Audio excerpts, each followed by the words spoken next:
guys, how you doing? Today we're going to be reviewing The Matrix. Now before I say anything about this film, I just want to let you know that I've been ill for the past 2 days. So yeah, I might sound a little off or just look a bit more depressed than usual.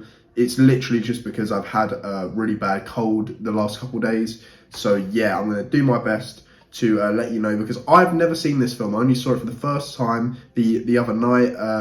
Thought it was good. We'll get into why in a sec, but yeah, the reason I've chose The Matrix is because the trailer for the new Matrix came out just a couple of weeks ago, I'm pretty sure, and everyone seems to be, really excited, have a massive, this film is pretty grand, it feels like, and obviously I've heard of The Matrix, I know that it was a massive film, I just never got around to seeing it, and I like Keanu Reeves, I like Lawrence Fishburne, so yeah, why would I not watch it? And I like sci-fi, so yeah, I just thought, why not? And it was on Netflix, so yeah, I watched it the other night, and let's just say, firstly, this seems like one of them films, and it came out in the same year as Star Wars Episode 1, The Phantom Menace. It seems very similar to that in the sense of, not story-wise, but it feels like it's one of them films that changed cinema, and if you don't want to say changed, I feel like this left an impact on cinema. The action in this film, it's 1999, the action in this film is some of the best I've ever seen. Just, yes, some of it will look cheesy to us these days because we've got so much new, like today we have so much new effects where CGI has evolved to a point where they can incorporate it in whatever way they want. They have stuff like stagecraft, but this is just purely great. Some cheesy, but it's not like a hateful cheesy. It plays into that, and I don't know. I think the choreography, the music, everything about the action is just great. The leads, Keanu Reeves is amazing. He doesn't really give too much charisma like a Tony Stark or something like that. But he doesn't have to, because that's not the role. And Keanu Reeves plays like a John Wick. He plays stern and serious quite well. And in this film, he has to sort of, a lot of the time, because he is now the student being taught about this whole new world that he didn't even know existed. And he played it really well. He played the learner. You know what I'd say he is like in this, but less snarky and less smug. He's a bit like Doctor Strange, Benedict Cumberbatch in that Doctor Strange film. But this one is just, this time with Keanu Reeves, he's willing to learn whatever. He doesn't have an ego. And I really like that, the character he has in this film. And yeah, I think he did really well. I don't know the actress's name, but she plays Trinity. She's in Jessica Jones. If you haven't seen Jessica Jones, watch it. At least season 1. Season 1's great. But yeah, she's in Jessica Jones and she does great.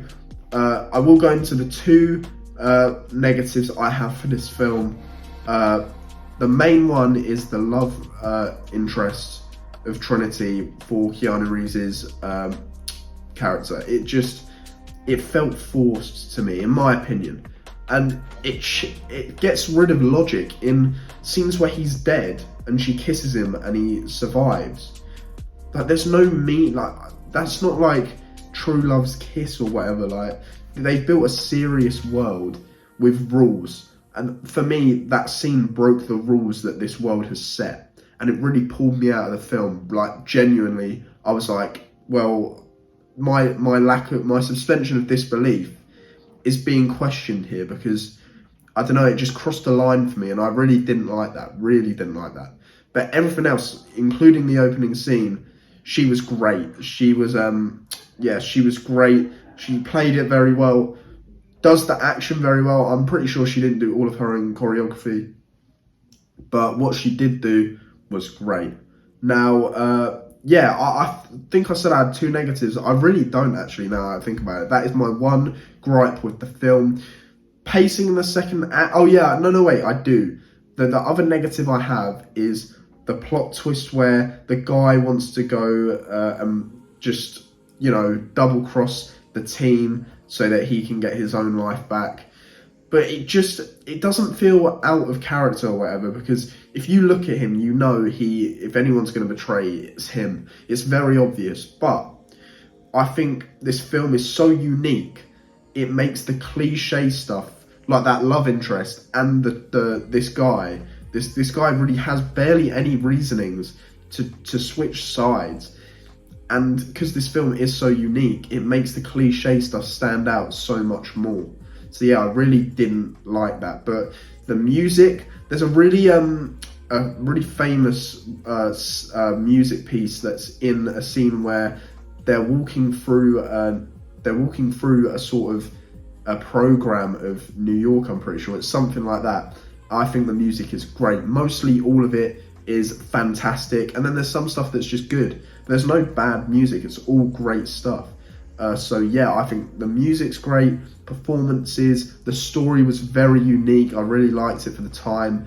And yeah, the villains, now these guys, I do wish we had a bit more backstory. I haven't seen the next two films in the trilogy. I know they're not as fondly looked on as this original, as that's usually how franchises work. I really wanted more backstory for them, because I found them really interesting as villains. They just seemed, I don't know, they seemed very quite cool, and yeah, I just wish we had a bit more backstory to them. Maybe not needed in this film, I don't think it was needed, but it's just something that I would have liked. And who knows, maybe we'll get that in the next film.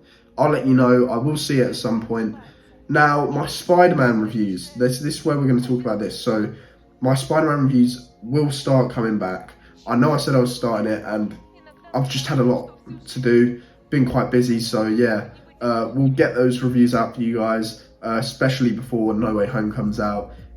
Yeah, I'll let you know. But yeah, I'd just like to say, The Matrix, I'd rate this film an 8 out of 10. I think it's fantastic. Just a few little things that really affect me. There's literally two main negatives, and they just do annoy me that bit where it does knock a couple points off. But yeah, 8 out of 10 is great. This film is fantastic. If you haven't seen it, I really do recommend that you do. Now, before I finish this review, I just want to say a big thank you to you guys. I'm currently at 74 subscribers. Now, to some of you, that may be nothing, but for me, that is great, and I really could not thank you enough. And yeah, it just shows that you care about my opinion and you want to see what I've got to say. So I really do appreciate that, and I will keep pumping out the content, do more trailer reactions. Now, I'm not saying this is a definite, but I might react to TV episodes that come out. Stuff like the Kenobi show that's going to come out on Disney Plus, stuff like that. It just comes down to that copyright stuff. It's really touchy, so yeah, I really don't want to risk the channel, especially at this early stage where I still want to just build it up and just give you the content that I like doing at the moment. But I'm just saying, never say never. That could be a thing in the future. So yeah, stay tuned for more content down the road. Like, share, subscribe, and I'll see you in the next video. Bye, guys.